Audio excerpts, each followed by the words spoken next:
you still packing? Fork it over. Fork. We're not in that business anymore. Sylvester Stallone plays another tough guy, but this time around he's in a comedy called Oscar. It's one of the new movies we're going to be reviewing this week on Siskel and Ebert, plus a 50th anniversary salute to the great Citizen Kane. I'm Roger Ebert of the Chicago Sun-Times. And I'm Gene Siskel of the Chicago Tribune, and our first film is Oscar, and this comedy accomplishes something few films do, and that is makes a very funny comeback after a nearly disastrous opening 20 minutes. We go to see a lot of pictures, and if it doesn't work in the first reel, they don't save themselves. This one, I think, does. Sylvester Stallone stars as a Depression-era mobster named Snaps Provolone, who is trying to go straight to please his dying father, Kirk Douglas, as the film opens awkwardly. Swear.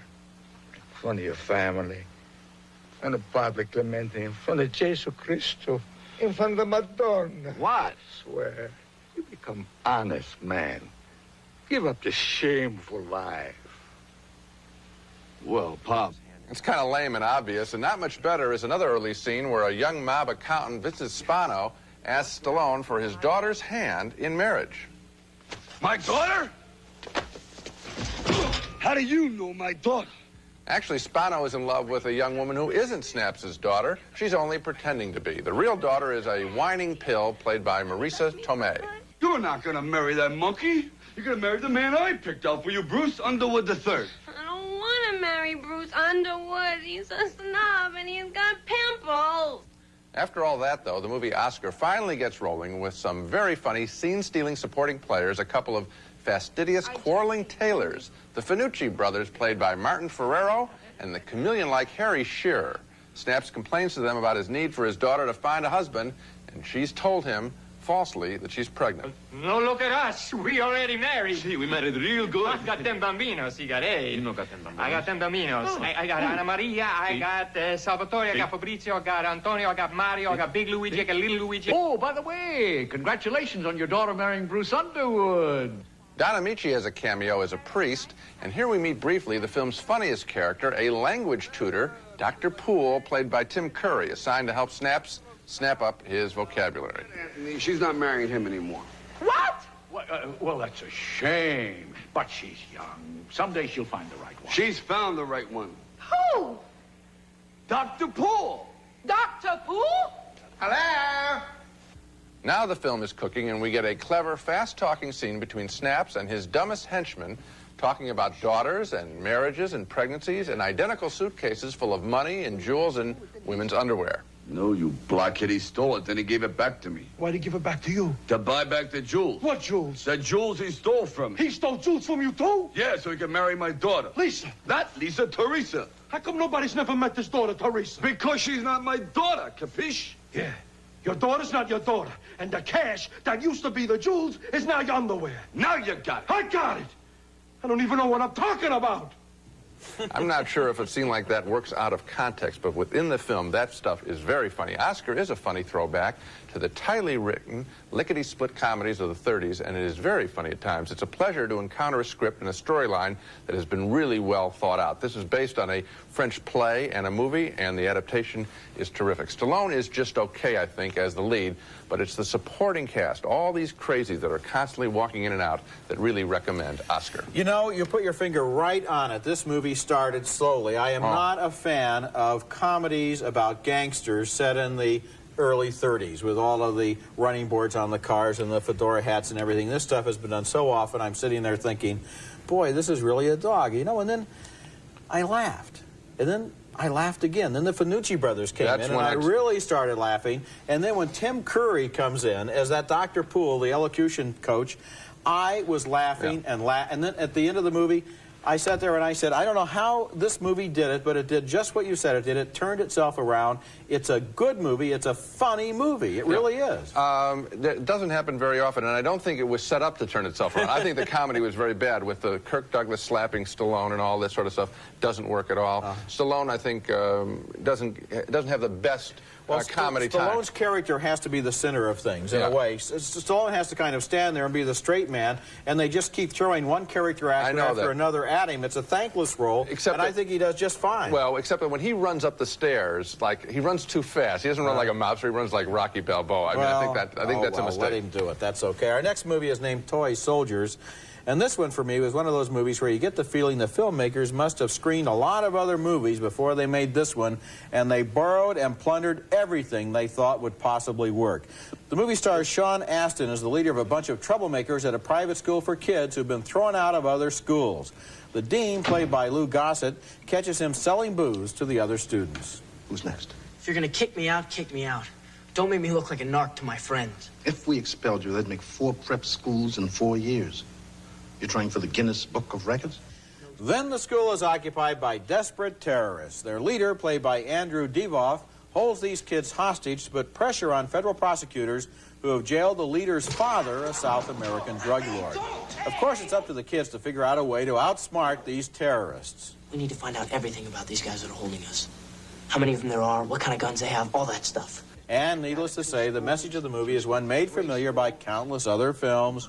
The troublemakers in peacetime are the heroes in war. I may not rely on Billy getting to class on time, but I would rely on this. Why? Because he's got guts. He's a leader. You can see that he's thought this thing through. You know, if Billy says he can do it, I gotta believe he can. Yeah, that's right. If the 16-year-old kid says he can do it, then of course put him up there against 15 desperados armed with machine guns, rifles, rocket launchers, and hand grenades. I would like to imagine that at some point in the production of any movie, the filmmakers would sit down and ask themselves what was really new and original about their idea. But the people who made this film must have been figuring their audience was born yesterday, or maybe earlier this morning. This is a screenplay that could have been ordered over the phone from the used movie store. Every single character, idea, and so-called surprise is recycled right out of the graveyard of Hollywood formulas. I think in a phrase, this is as bad as it gets. When I sat there, I mean, I thought, this is really crass. This is really cheap. And, you know, when you see, forget some of these other people I don't even know who are there. I think one guy was there, it sounded like the voice of the guy who does the Smuckers ads, and so I watched him just to see him, what he looks like on camera, the guy we saw there at the end, the FBI guy. But Lou Gossett Jr. is doing this? Boy, he went for the payday. It seems like he's just doing his Richard Gere, you know, the stern disciplinarian, the dean there. This is truly dumb.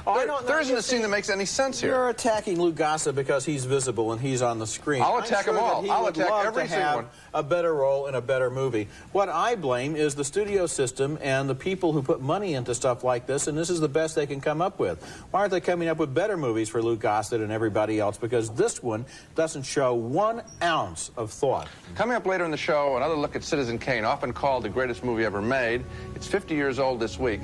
But coming up next, A Kiss Before Dying, the new thriller from the writer of Fatal Attraction. I need you back on the case. I think I know who killed my sister. I would love for us to take a nice long trip, maybe somewhere really exotic, like up the Amazon, something like that. That's Matt Dillon out to marry and murder Sean Young in the thriller A Kiss Before Dying, the new film from the writer of Fatal Attraction. It's James Dearden. And this one is riddled with preposterous coincidences, but I think it's still effective because of the performances of Dillon and Sean Young, and yet another one of those sleeping with the enemy style situations, with Dillon playing her lover, then her husband, with murder on his mind. What are you doing? Watching you. Don't you want to get in with me? You look so peaceful, I didn't want to take advantage of you. Come on. Take advantage of me. It turns out Dillon is trying to take over Young's family business. He's already killed her twin sister and made it seem like someone else did it. He then murders that person to cover his own tracks, and Sean Young begins to have her doubts about his identity. We know who killed Dory. It was that guy who hanged himself. What was his name? What if he didn't hang himself? What if he wasn't the one that killed her? Since he was a little boy, Dillon has been jealous of the wealth of Young's family. He's infiltrated her life by falsifying his background, and he is nearly undone when an old friend recognizes him in a bar. Fresh air for Christ's sake. Jonathan Corliss, hey! I'm sorry, I think you got the wrong guy. It's me, Terry. Terry Dieter. My name doesn't ring a bell. Eventually, Sean Young becomes convinced Dylan is a killer and out to get her, and she tries to reach the police before he figures out what she knows. I thought you were having dinner with my father tonight. I was worried about you. I called you at the shelter. They said you weren't feeling well, so I tried you here. And no answer. I felt better. I went shopping. What'd you buy? Nothing. I didn't see anything I liked. There are lots of coincidences, too, in this movie that are used to drag the story along that don't make a lot of sense, as Dylan is forced to go on a murder spree to keep the attention away from himself. But Sean Young is such a fresh, exciting performer that I just kept watching her through this movie as she communicates a very real modern urban anxiety that makes hers the best of all these characters we've been getting lately, and we've been getting a lot of them, women who are in bed with men who want to kill them. Matt Dillon is fine as always in a film where the acting is a whole lot more subtle than the story. It is. You know, this story comes right out of the 40s melodrama, the film noir movie that's kind of put together in, you know, sort of a way where we can see the whole gimmick, I think, is that we know so much more than the woman, and that's why we're involved, because we know the whole story and she doesn't, and so she can't see coincidences and connections that we can. And you're right about the acting. Sean Young and Matt Dillon are really good. They make it work. They bring a humanity to it. It's also 40s style in the way the film opens with a little boy staring at wealth, and that the whole movie spins off of that. I wish the director of this picture had had the smarts to cut his movie, end it a few frames earlier. We get the point. If he stops on the window, the blank window at the end, it's a whole lot better picture. No, these days you really have to dot every I and cross every T, and you can't allow the audience to figure out anything for themselves, but it's still a good movie. When we come back, a movie milestone. Exactly 50 years ago, on May the 1st, 1941, a film called Citizen Kane had its world premiere, and since then, it's gone on to be acclaimed as the greatest film ever made. I'd like to keep that particular piece of paper myself. I have a hunch it might turn out to be something pretty important. Something he had lost in childhood, the love of his parents. When Orson Welles and Herman Mankiewicz wrote the screenplay for Citizen Kane, they built it around a series of flashbacks, all based on a search for the meaning of that mysterious word. Find out about Rosebud. Get in touch with everybody that ever knew him. Oh, who knew him well. The movie is a search through all the years and seasons of a man's life, from his youthful exuberance. I've got to make the New York Enquirer as important to New York as the gas in that light. To the loneliness of his old age. Oh, a person could go crazy in this dump. Nobody to talk to, nobody to have any fun with. Susan. 49,000 acres of nothing but scenery and statues. I'm lonesome. The movie is filled with great images, of which this is perhaps the most haunting.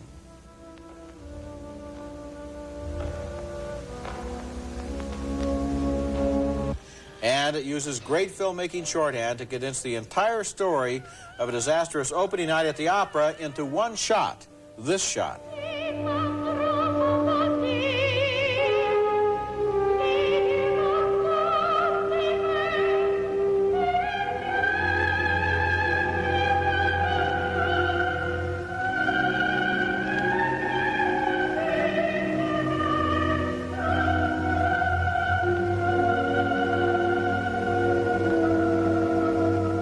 Citizen Kane by Orson Welles is routinely voted the greatest film of all time, and while any such vote is necessarily a little silly, Citizen Kane is certainly a great film, a film I've seen more than 50 times, and I've never gotten tired of it.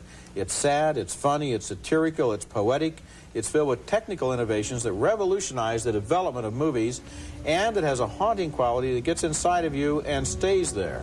To observe the 50th anniversary of Kane's world premiere, the movie is going into national release starting May the 1st. It's going to play on a city-by-city basis all during the spring and summer. If there is one film it is necessary for every film lover to see, this is that film. Well, it really, you know, you don't want to make it sound like it's a punishment or work. It's fun. You know, something that gets tagged with the line, the greatest movie ever made, people back away from. And I think that this is such an approachable film. It's such a great story. It is essentially the American story. You talked about Rosebud representing his parents. I think it represents his parents and a whole lot more. The natural landscape when he's out playing in the snow, and the first time we see that Rosebud, I think it's a beautiful land that we've seen despoiled and become urbanized and grimed up a lot. And I think that this is a really the American movie, energetic, fun, bright, great acting by Wells. Yes. The acting never gets mentioned. It's the directing and all of his stuff. He's a young man in this picture playing an old man exceedingly well. And so are the other people. Every member of the Mercury Players are ages 50 years during the course of this film. You know, if you've seen it on The Late Show, it's been broken up by commercials, and since the structure of the film is so complex as they go back into these flashbacks as 4 different witnesses try to remember the Citizen Kane they knew, you've got to see it from beginning to end without interruptions. And also, the lighting was so filled with shadows and details that you've got to get that 35mm picture to be able to look into those shadows and see all of the mysteries that are hidden there. It's a great film. It is great and a great experience. Robin Givens is a conniving temptress, and Forrest Whitaker is her latest target in the next film we're going to review, A Rage in Harlem. I could teach you. I don't know. I mean, you already taught me to dance and all that stuff. Harlem, a broadly colorful drama of romance and murder and double dealing in the Harlem of writer Chester Himes, who also supplied the story for Cotton Comes to Harlem many years ago. The best part of the movie is the tentative love affair between a religious young man, Forrest Whitaker, remember him from Good Morning Vietnam, and Robin Givens, making her feature film debut here in the role of a Southern tart who has come to Harlem in the 50s trying to sell a trunk of stolen gold. Givens is kind of fun in this role as she first rebuffs Forrest Whitaker. I'm sorry. Get your damn hands off me, chump.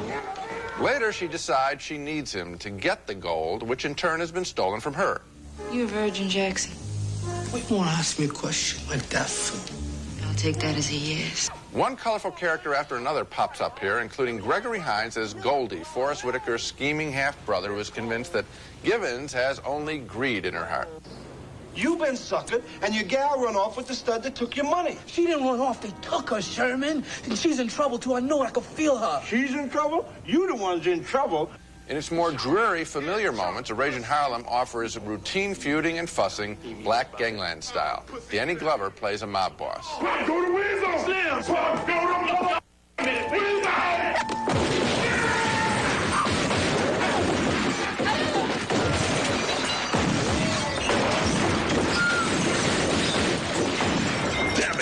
A little of that goes a long way, and there are a lot of scenes like that where the characters swear at each other with a vengeance, and quite often in this movie I thought that the 4-letter words were way, way over the top. Yet at its core, A Rage in Harlem is a rather sweet love story, and that's what I like about the film. I just wish there was more of that and less of the gunplay and the foul language. I think the problem came at the screenplay level. I think Chester Himes gave them so many characters, such a rich canvas of characters to work from, that they didn't realize that in a film, which really has to be a little bit less complicated than a novel, they should have started leaving some of them out. The story of Forrest Whitaker and Robin Givens is interesting because the Whitaker character is original and amusing, and we like him, and we like the fact that we don't know if he can trust this woman or not. But then every time the door opens, 6 more guys come in, and they all have their own concerns, and after a while, you really have to be taking notes to keep the plot of this movie straight. So it doesn't really keep your attention from beginning to end because it is too complicated, and the key characters are not on the screen enough. That's what you're sitting there saying, I want these sweet characters, and I'm getting the gunplay and the foul language. When we come back, our video pick of the week, the story of a lonely man accused of murder.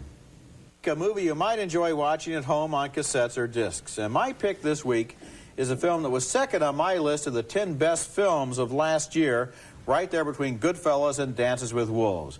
It's called Monsieur Hire, and it's a French film about a lonely little man who lives alone in a room and fantasizes about the young woman who lives opposite him until one day there's a murder in the neighborhood and the harmless recluse is suspected of the crime. Monsieur Hire is based on a crime novel by the great Georges Simenon, and it's a fascinating study of the human personality. This is a wonderful movie. I think you'd enjoy watching it. Now let's take another look at the movies we reviewed this week. We both voted thumbs up for Oscar, the screwball farce directed by John Landis and filled with hilarious character performances. But it's 2 thumbs down for Toy Soldiers, the formula movie about terrorists in a military school. 2 thumbs up for A Kiss Before Dying, especially for the performances of Sean Young and Matt Dillon.